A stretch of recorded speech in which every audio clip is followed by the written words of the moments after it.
Okay, everybody, we are live. This is our first broadcast ever for CareQuest Solutions. And today we are having Kim Poer with Grace Transitions. And I guess it's fitting because when I first got involved in this industry, Kim was one of the first people that I met. So it's just awesome that she is going to take the time to come in and share her story. So let me bring Kim in and see if we can't share some insights to help families navigate this time in their life. Hey, Kim. Hi, Mark. How are you today? Doing good. How you doing? Awesome. Thank you. Excellent. So yeah, wasn't too far back. I remember when I first met you at I think it was the Douglasville niche. It was at that little restaurant. I can't remember. I You were think one of so. the one of the first people that I had met. And also I really appreciate you coming on and taking the time to talk with me, even though there's no viewers yet, or the channel hasn't been built up. The goal and the purpose is to obviously get enough content out there to share important information to help families navigate the stuff that they face when they're taking care of aging loved ones and parents. So if you would just kind of start out by what inspired you to become an end of life doula, and what is a doula? Okay. So what inspired me? There's so many reasons why somebody might choose to become a doula. It is often rooted in a desire to help people, to make a difference during that difficult time. Some doulas have personal experience with death and dying that's motivated them to pursue that work. And that's me. I'll come back to that in a second. While others have a background in healthcare or social work, and they're drawn to a more holistic approach to end of care life. Some of us may be inspired to provide personal and compassionate approach to end of life care, one that supports not just the physical, the medical needs of a dying Mm-hmm. person, but also their emotional, social, and their spiritual needs as well. A lot of doulas feel a sense of purpose and fulfillment in being able to offer comfort and support to individuals and their families during this time. And having said all of that, my personal experience that brought me forward, my Mm-hmm. husband was diagnosed with early onset dementia in his uh, 53, 54, right there. Wow. And yeah, really Wow. I early. mean, and I'm fixing to be 56, so that's really sobering, right? Absolutely. Yeah, Yeah. absolutely. So we got the diagnosis. Well, we went to the doctor and they said FTD with aphasia. Mm. Um, we transitioned quickly due to some minor surgery that I had no idea would, toss him off a cliff, but it did. Right. And from there, things just really, really rapidly moved forward. And he died at age 60. Wow. So his trip was really short. It was really intense. And there were lots of questions that I didn't know to ask, lots of answers that I didn't have. And now I want to do what I can to help people, to share that journey with them. Isn't it crazy, Kim, how it's such deep personal tragic events that you can find yourself almost being lost in life, right? And you just kind of look up to Absolutely. heavens and question God. You know, uh, sometimes the why questions are never answered, right? Um, Absolutely. and I know sometimes people can maybe say the wrong things without meaning to, and so hopefully I'm not saying the wrong thing because I haven't faced what you faced with your husband. And obviously I think a lot of times people don't like talking about end of life or even stuff like that, is because it makes you reflect on your own self, and it's almost like you want to run from the topic, because I couldn't Yeah. imagine that happening to my wife. And so for what it's worth, I'm sorry that you had that experience. So what were you doing in your life before that happened that maybe shifted the pathway that you find yourself here? I was a lab technician. Oh, wow. And not medical, with a mechanical engineering firm, and I All did a right. lot of testing, that type of things, of materials. So totally different than what I had done prior. All right. So with that personal experience, as deep and hard as that is, I'm sure it took you plenty of working it out in all sorts of areas of your life. So did that in a way obviously help you support clients and the families now through the dying process, since it's something that you could obviously and unfortunately relate to? Is that been able to help you pass that on as you're sitting down with clients? Of course. So many things that I see my clients working through now are things that I've already been through, and I Mm. might not have their personal experience, but I have similar personal experiences that help me help them. All right.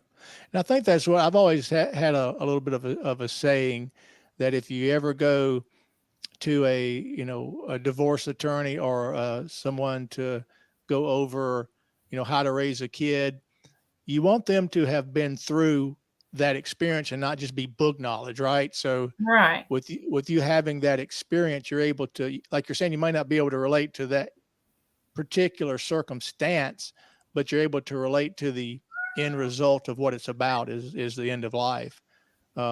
So was you comfortable this may be a hard way of asking it. What's it been like for you when you had your first client, right? Did it cause you to, did it help you heal by helping others? My journey to being a doula is a little bit longer than just that first client. Mm-hmm. So the hospice company that took care of my husband Rob when he was sick, they had a grief program, of course, for after your loved one passes, and they'd Mm-hmm. call and check in once in a while. But I was like, no, no, I don't want to talk.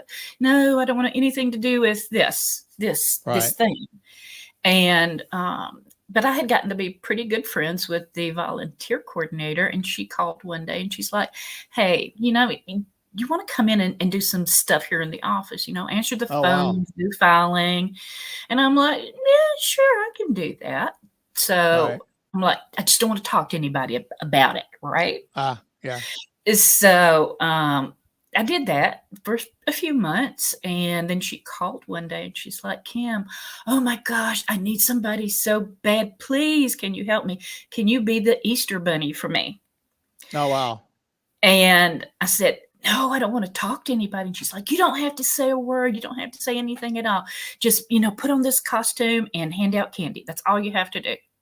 Okay. And I'm And like, not to interrupt you, but you just shared something with me that I have something later to close out with that story. So now I realize who's in the costume.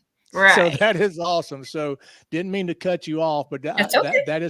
that is something that I want to ask you about, and you can finish that I'll out in finish a then. minute. So Okay. yeah, so now that you sort of planted that seed, that's awesome. So I can see why. But to me, this is an important question. Okay. How do you manage your emotions when you're working with clients who are dying? Because that's a Um, deep topic. that is a deep topic. Um, Working with clients who are, even if they've just been diagnosed and they have months and months ahead of them, Mm, or if they're actually close to the dying experience, it is emotionally challenging. It's natural to feel sadness and grief and anxiety and being scared. And I feel all the things that the family members feel and the person in themselves feel. yeah, And it's important for me to find a way to manage all of those different things and the emotions so that I can provide the best possible care to my client. Some of the things that I do, and this is just kind of all over the place, meditation. hmm Um, I like to journal. I like to get out and just walk you know, listen to the birds and the bees. Yeah. And I know a really good massage therapist. Uh, I look for support from colleagues and people like you know, where I can just sit down and talk things out. Right. But I do have to be mindful of my limits and make Yeah. sure that I set boundaries with myself for the amount of, let's call it, emotional energy that I Hmm. can provide. But I do find a lot of joy and meaning in my work by focusing on the positive aspects of my client's life and celebrating their accomplishments and legacies.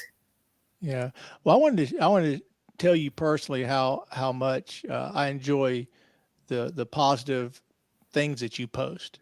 Thank you. And it just keep doing it. And this may or may not be something you even think about, but it's things that I think about. Sometimes when you're trying to do something from your heart and you're trying to make a difference, everybody seems to be so busy and so whatever that it's like no one notices, acknowledges, likes, Right. interacts, and you're like, why am I even bothering? But you never know how that's affecting people that maybe they don't like it or follow it or share it, but just keep doing it because it helps me a lot because we all have days, like you're saying, you have to sort of pay attention to your own self-preservation to where you've got to be Mhm. available and present for your clients. And sometimes we're all human. We all have days that we just aren't firing on all cylinders.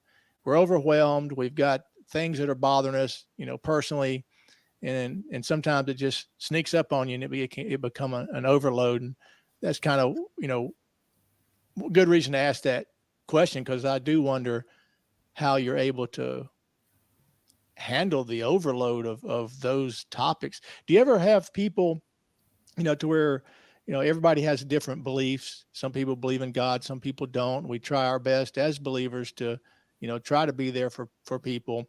Do you ever have any people that get really bitter and have a lot of animosity and are mad at God with what they're facing with their loved Absolutely. ones? Absolutely.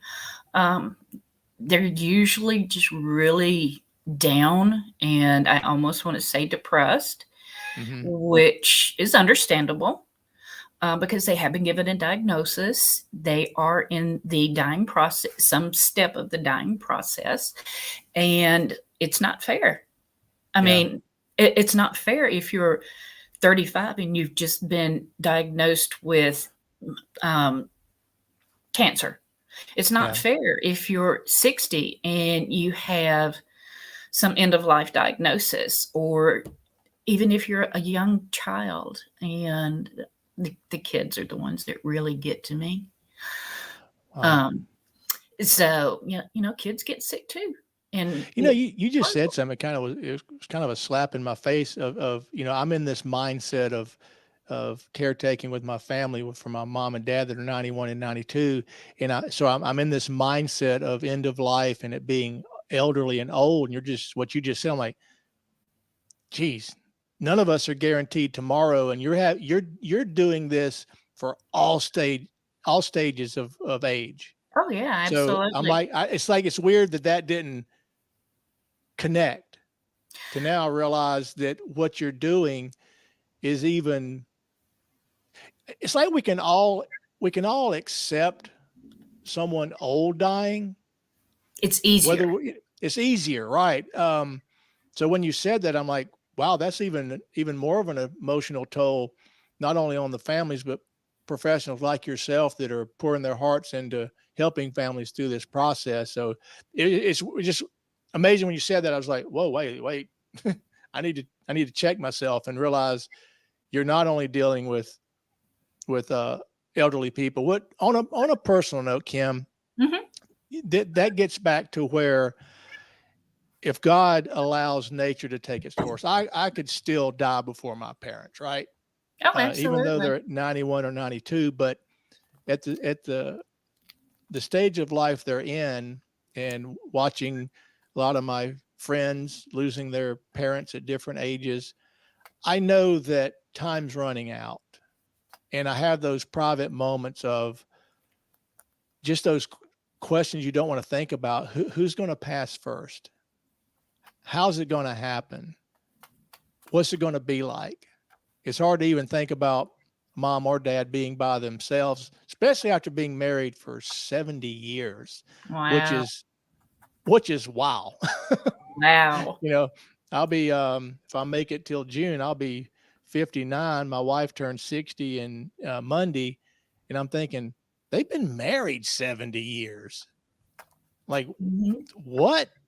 But anyway, I just wanted to, when you said that, it just like it impacted me. But as far as uh, going through this with families, do you help them explore their end of life wishes or goals? Do a lot of people have that? Some do, some don't. Um, this can be very personal for people, but it is a very important role as a okay, I wrote this down, so I'm going to read this actively Okay, from that's fine. here. That's fine. I hold space for people to explore their end of life wishes and goals. Holding space is a fundamental aspect of the role of the end of life doula. It involves creating a safe, non judgmental, and supportive environment for the dying person to process their emotions, fears, and wishes. The end of life doula listens actively and without judgment, validating the dying person's feelings and experiences. They also provide comfort measures such as holding hands, offering a listening ear to alleviate any distress. Holding space allows the dying person to feel seen, heard, and valued as they approach the end of their life. It is an essential part of the end of life doula's role in ensuring that the dying person's wishes are respected and they feel supported throughout their journey towards death. So Mm. that's the official kind of what I do. But in reality, I encourage them to share their thoughts and feelings, their concerns, and I really actively listen to what they say. Mm. I'm about to go off on a little rabbit hole here. That's all So, right. is this person a comedian? Mm. Lots of places we can go with that. I've Right. got a little story if you want to hear it, but if you don't, that's okay too. Yeah, hit it. Uh, are they a musician, a poet? It doesn't all have to be sad. Do they want a life Mm. celebration? Do they want that today? Do Right. they want that before they die so they can be there to help celebrate? Do they want that a year from now? Do they want a remembrance, a legacy project? Do they want something special? What is it that I can give them that they can't think to do on their own or can't accomplish physically on there? What can I do to help them um, take care of those values? So it could be just a brief family history. Mm. It could be simple questions like, what kind of care do they want? Do they want to be in the hospital? No. Do they want to be Mm. at home? Yes. 90% of, well, I think it's closer to 99% of people say, oh, I want to die at home. Yeah. They don't want that clank, clank, clank over here and the breathing Yeah. thing over here and, all the Yeah. bells and whistles and stuff. So I encourage people to share their wishes, what they want done with their loved ones, with their family and friends, so that everyone's on the same page. I also help with difficult conversations. Let's say Mary, her brother Joe, they had a falling out a few years back and they haven't spoken in Mm. years.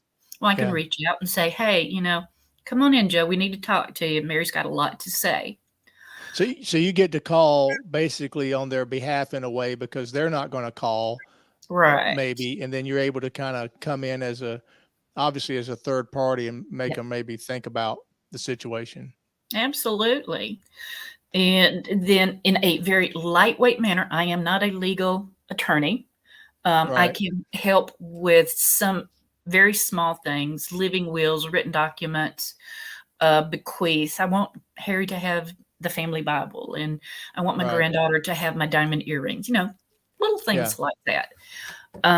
So that's kind of that, but I kind of help them feel empowered and in control of what they can be in control of, to make sure that their decisions, their wishes and goals are treated in a way that's respectful and compassionate.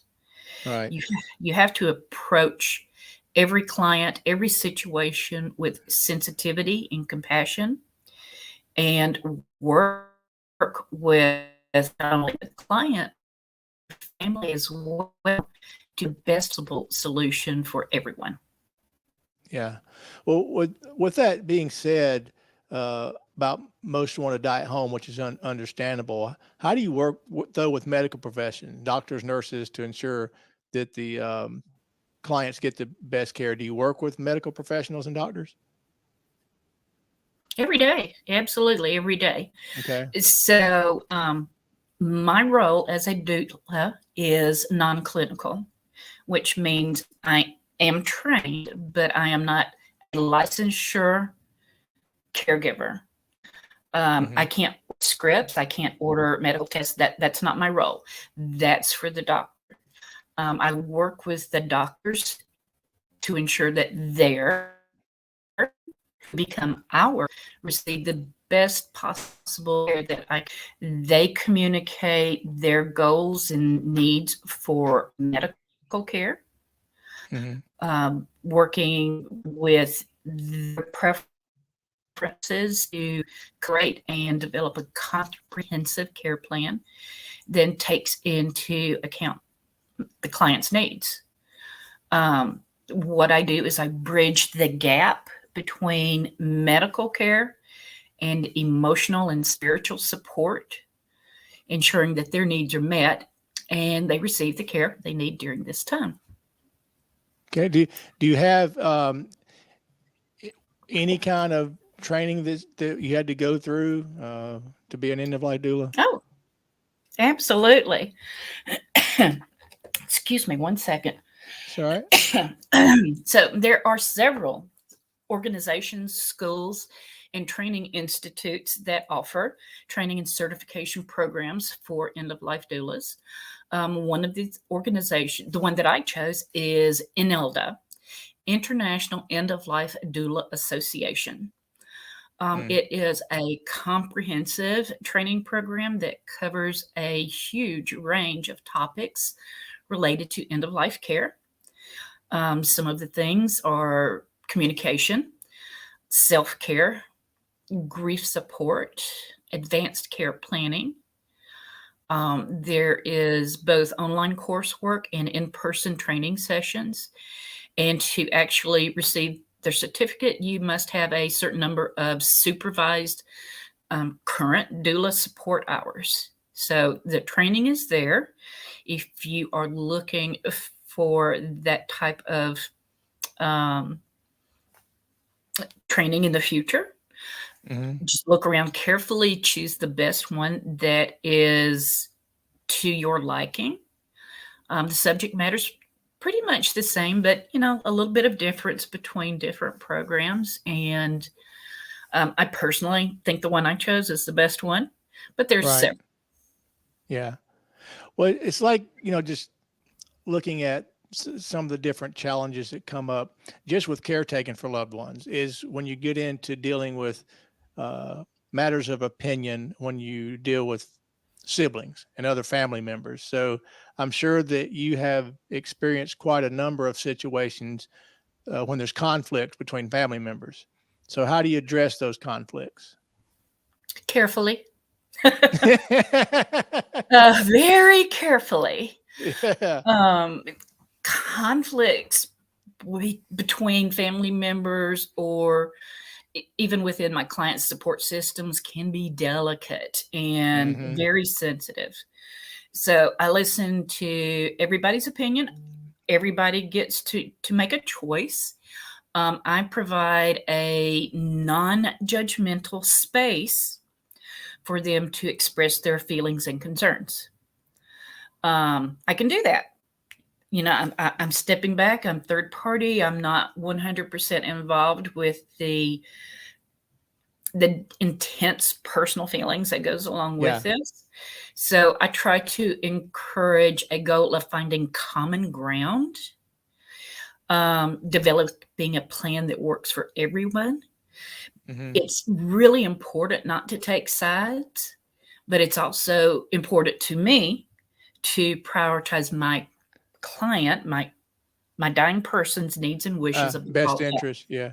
Because I'm sure sometimes you do have your views and that are strong that you have to sort of just kind of Oh, bite your yes. tongue and, and Yeah. sort of like just keep it at bay.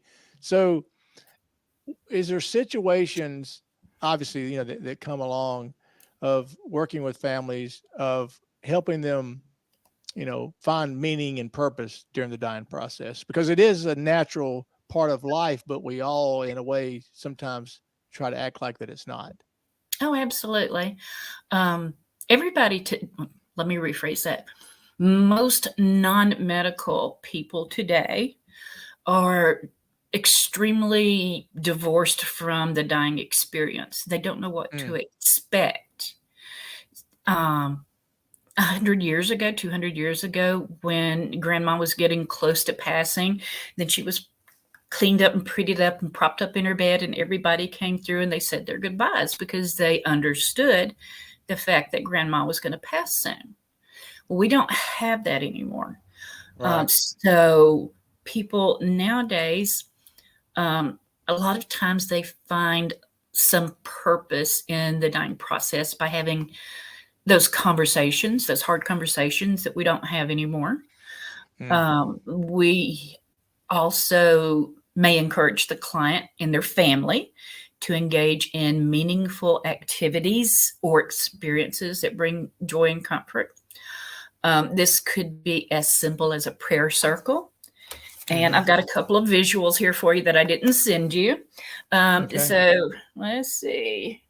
No, yeah, okay, there we go. You see that bottom item right there? Yeah. That's mom's recipe card. Oh, wow. Okay. So it's got all the fingerprints and the flour and the butter and the grease Oh, stains and wow. everything. So you take that and you mount it on a piece of cardstock and you type the recipe out really, really pretty, and it looks all great and everything. And then you bind that into a book. Any Mm, book store can do that for right. you.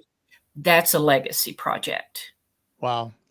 So that's something that's intensely personal. It's very heartfelt, and it is something that can conceivably last for a lifetime. This is and Also, I'm sorry, go ahead. no, no, no, no, nope. Go ahead. I didn't mean to cut you off. Finish. Um, and also just simply spending time with the dying person in a way that feels meaningful, reminiscing, sitting around the table telling old family stories, um, giving somebody to laugh, even if they're, Mm, at the end of their life and they're actively dying, there's always a really good story of something silly that they did 20 years ago that we want to share one more time. yeah. We just want to share it one more time. Yeah. I have a question that popped into my head. And just I'm curious to where with the different uh, families that you've met out there, you come across all types of cultures, background, belief systems. Do you find there being a common denominator that there's less anxiety for those that believe there's a God and believe in Christ, believe in salvation versus the ones that don't believe? Is that something that you notice as a common denominator with people? Absolutely. People that are comfortable within their thought process, whatever Hmm. that thought process is, it's hard to explain. Sure. Um, they're not, they're more accepting. That's the Right. best way to put it. They're more accepting of that diagnosis that they are actively dying and will pass soon, and they're okay with that. Right.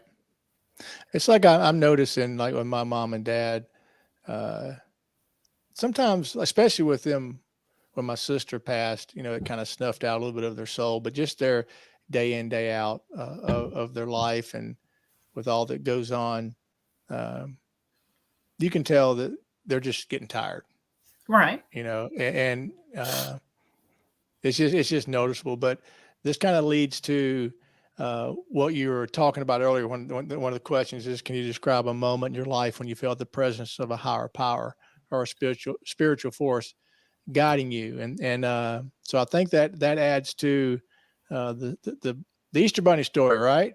The Easter Bunny story. Yeah. So if Absolutely. you would pick that back up and kind of share that Okay, I experience. sure will. So, like I was saying a bit ago, my volunteer coordinator, she called me. She's begging me, please, please, will you help me with this? I need somebody to be the bunny.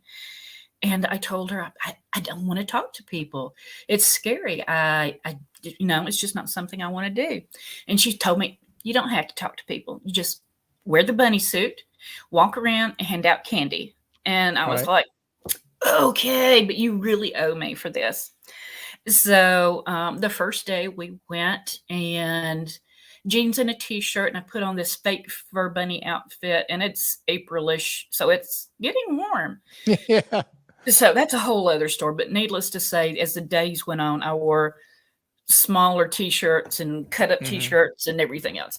But anyway, I would walk in, and the memory units was where I mostly loved to go because these people were just so sweet. A lot of them had regressed. They were very childlike in their thoughts. And it's just, you see this 6 foot or so, I guess probably 7 foot big yellow bunny walk into the room, and they just, Hmm. would light up. And this always tears me up. So give me a That's second. okay. So what this is about, being real, Kim. It's okay. So I walked into a memory unit, and there was this little lady, and she's sitting there, and she's just all kind of slumped over and not really paying attention. And it was loud in there. This was a holiday, and they had a big party planned. And I walked in, and like I said, she just slumped, and I got directly in front of her and got down where she could see me. And her expression when she looked up, she was just like, Mm. and you could see the humanity Elation. Yeah. elation come back to her, and she just brightened up, and she jumped up, and she hugged me and held on to me the entire time I was there. Wow. And I knew right then that somebody was telling me something, and I Yeah. needed to pay attention. And You're where not you're long after, supposed to be. I was where I was supposed to be. Yeah. And not long after that is when I became a professional volunteer for Wow. about 5 years.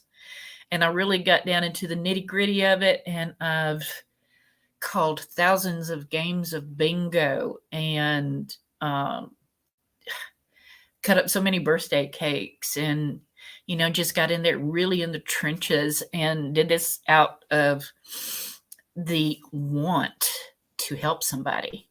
Mm. Because they really do light up when you walk in and do something crazy like a 7 foot yellow bunny. Yeah. And isn't it interesting how something that seems so insignificant end up being something that still stirs your heart to this moment? Absolutely. And I think it's interesting how by no means am I a preacher. I was raised in the church and like so many people, I imploded and fell away from my faith and just went through a very dark period of trying to seek God and just even questioning if God exists. Just like the experiences you may have went through, just personally dealing with, you know, having the diagnosis pop up with your husband and then having that rapidly advance and then you blink and he's passed Mhm. and you're sitting there going, what's next in life? And so with that said, um, things start making sense to where we hear um, about what was meant for evil, God meant for his glory. Absolutely. And 100%. that's, those are deep, deep spiritual struggles to digest. But when you're able to sort of start coming through on the other side and realizing that I didn't enjoy that, I wish it wouldn't have happened, but I'm seeing now that God can make all things good if we allow him to, right?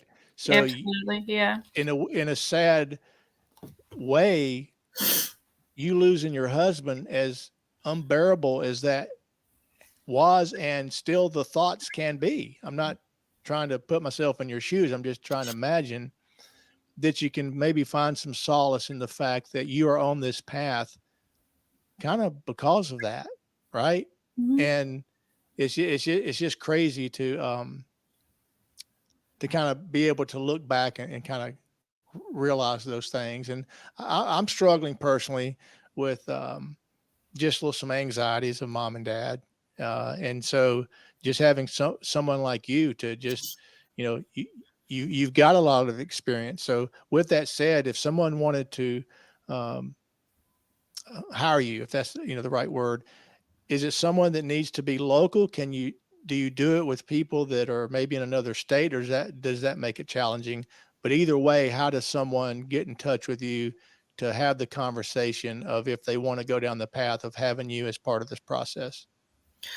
Well, if they want to have me personally as part of their process, I do travel short distance. I would go an hour any direction for anybody that needed me.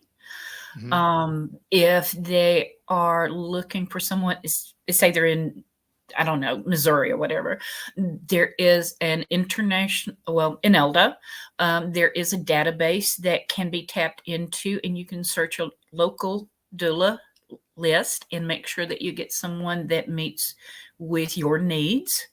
Hmm. This is very similar to what hospice was 40, 50 years ago. It was a Okay. new and coming thing, and nobody had really heard of it. And it was kind of a word of mouth, which is how I usually get my clients. Okay. Um, and I mean, the resources are out there. If you were to go to your friendly search engine and type in end of life doula, Atlanta, Georgia, you're going to get a lot. Hmm. If you go to end of life doula, Villa Rica, Georgia, you're probably only going to get one. Find you. Okay. Excellent. Well, Kim, thank you so much. Is there anything you would like to add in closing?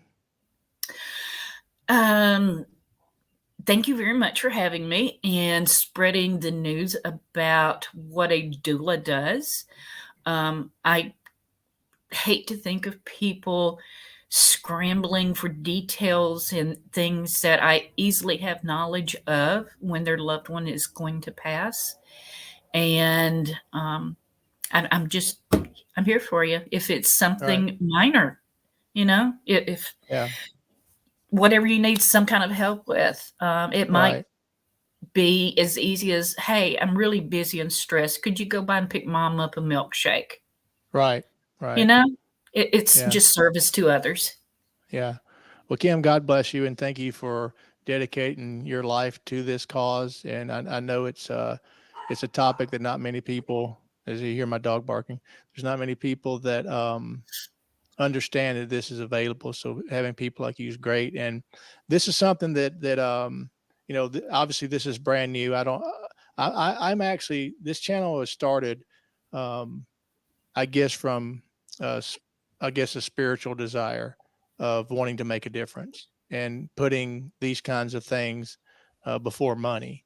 And it's sort of just trying to follow the path of, you know, maybe this is what God wants me to do. And just with that being said, I wanted to, you know, invite anybody and everybody that would like to be a guest on the show that can come offer not only their company products or services, but also family members, individuals that have uh, dealt with the process of caretaking, because it's a huge need, not in the world, but just in this country, because 60,000 people a day are turning 60 and 15,000 people a day are turning 75. So Mhm. there's a big, huge need coming. And also, if anybody does want to be a guest, they can go to carequestsolutions.com and fill out the form of being a guest. And also just encourage people to follow this channel on Facebook and YouTube. And that's the way it is grown, is just by support. So I'm just trying to follow my heart. And I thank you and for being the first guest on this. And I'll keep you in my thoughts and prayers for God to use you to keep your heart pure, so you can be mindful of what families need to have the Lord kind of come speak through you to touch their lives. But thank you so much, Kim, and just go share. And who knows, if it just helps one person, that's the goals that I have for each episode, is to make a difference. And who knows, Kim, somebody may stumble across this once I'm dead and gone, and it be such an impact for them. But thank you so much, and we'll probably be seeing you soon at an event. And I wish you to have a great rest of your day. So with Thank that, you I'm for going to having sign me. out. Take Thank care. you. Bye bye.